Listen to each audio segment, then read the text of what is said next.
Hey guys, how's it going? Just got back from seeing The Revenant. The film actually got out a long time ago, but I discussed and talked with some friends afterwards, and I'm just going to discuss some of it, and I'm going to give my thoughts on Leonardo DiCaprio's Oscar chances this Oscar season, and yeah, all that good stuff. So The Revenant, solid film overall. Technically, the film is amazing on all fronts except for sound mixing. I'll get to that just a bit later.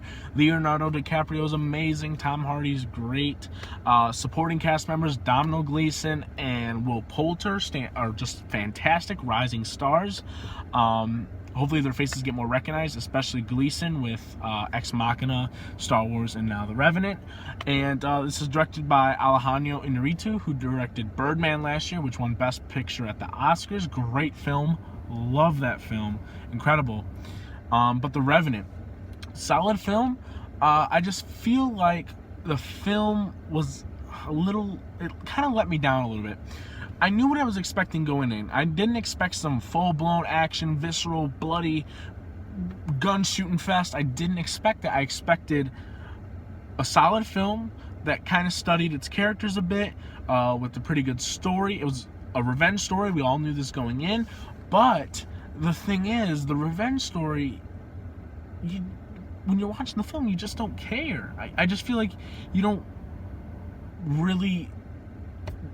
there's nothing to really care about. There's nothing that really built anything up. I loved what I saw from the performances, and I loved what happened every time Leo was on screen. It was great.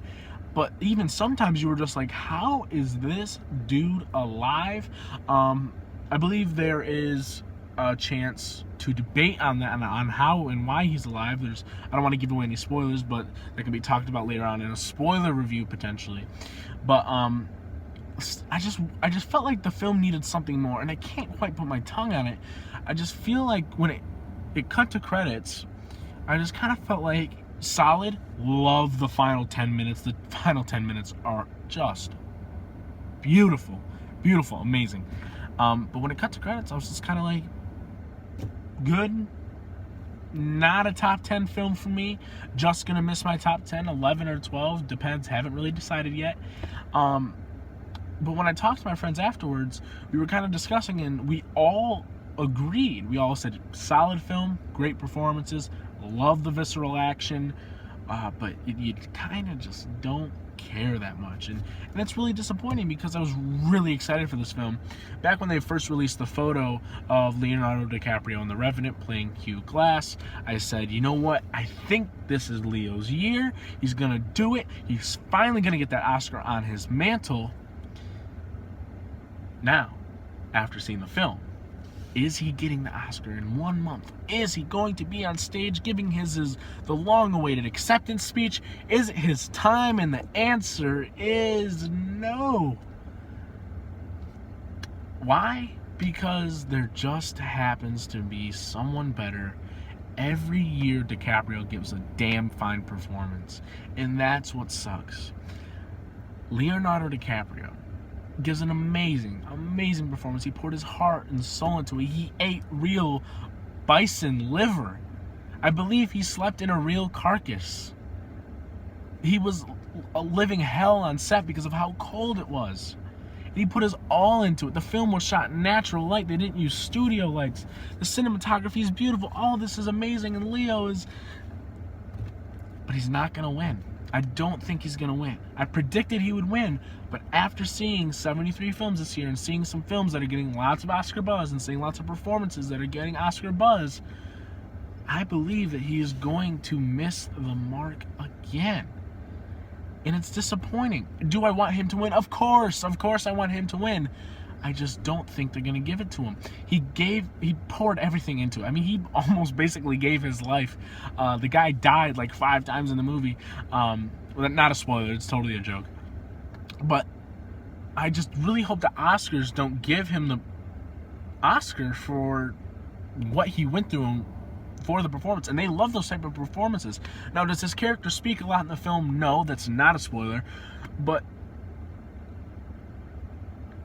performances can be more than just dialogue, right?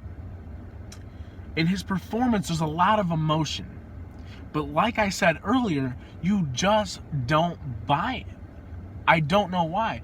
I think I would be leaning towards the fact that the sound mixing is so bad at the beginning of the film. You don't buy the tension between certain characters, and you don't buy into this character right off the bat as you should. You don't buy into this character's relationship with his son. You just don't buy it because it's so hard to understand what they're saying sometimes. They subtitle a lot when they speak in a different language, and it's fine. The dialogue is great in that aspect. But when they're talking just in English, you really miss out on a lot, and you kind of piece it together what they say and say, okay, that's what he said. But by the time you're piecing that together, they've already started the next line and they're moving along.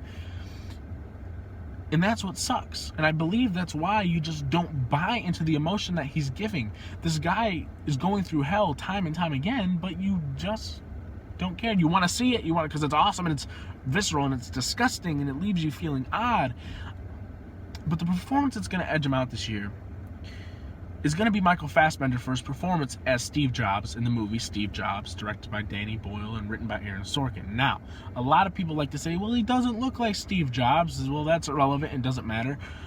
And a lot of people will say, oh, well, it's Aaron Sorkin's script that did it, blah, blah, blah. And you're right, Aaron Sorkin is probably going to win Best Screenplay. He'll probably compete with a few other films as well. But Fassbender brought those words to life.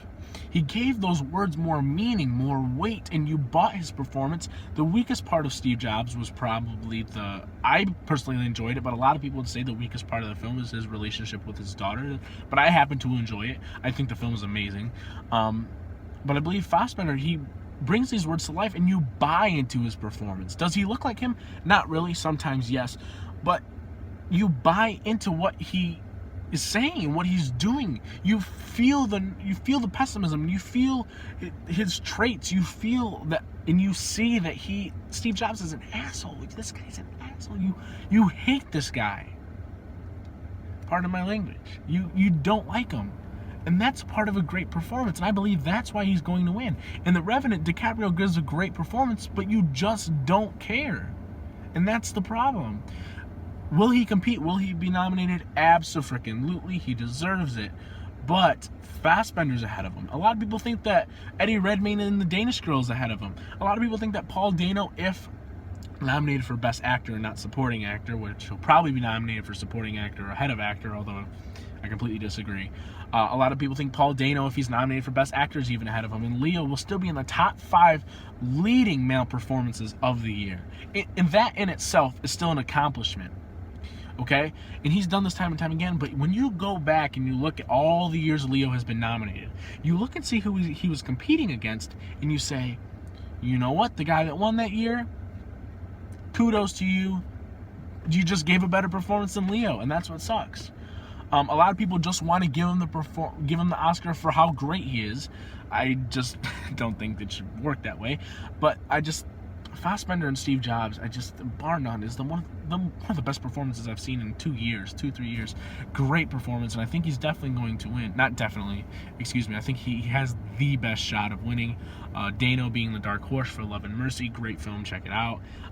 DiCaprio, I still think has a chance. I just think it's unlikely. Now, let's go back to The Revenant real quick. There's some amazing scenes in this movie. The bear scene, oh my goodness, edge of your seat, incredibly shot. And I'm a sucker for tracking shots in films, and Iñárritu does it best. He basically had no edits in Birdman, one long tracking shot, loved it. And every time there's a tracking shot, I just lose my mind. But there are a few of them in this film, not as elongated as it was in Birdman, but the bear scene, just some of the best camera work and some of the best stuff I've seen all year long. So intense, absolutely visceral, beautiful, beautiful, beautiful work from everyone that was behind that scene. Great job.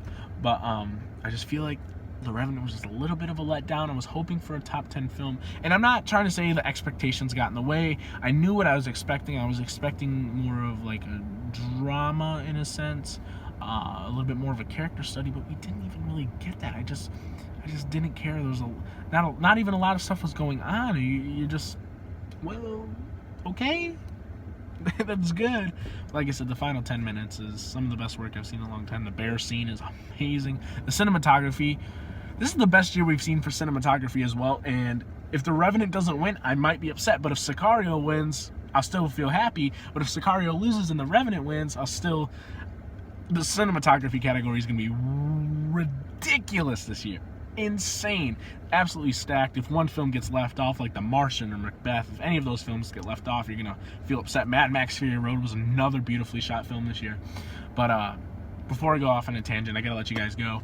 I'm going to go home, I'm going to go walk in the door, which is about 20 feet away, and I'm going to go ahead and hit the hay. I hope you guys check it out this weekend, and I hope you guys like it. Let me know what you guys think, because I love sharing opinions. I love hearing what you guys have to say, and I'm totally understand why anyone would love this film. I think it's solid. I like the film, don't get me wrong. I just feel like it was a little bit too ambitious, and I just feel like it wasn't fulfilled, like in Interstellar or in Inception. I'm not trying to compare the two. I'm just saying it just didn't fulfill it. And there we have it, guys. The Revenant, check it out. 8 out of 10, 4 out of 5, whatever. I really enjoyed the film. Not really. I liked it for what it was. Have a great night. Happy New Year. 8 days late. Peace.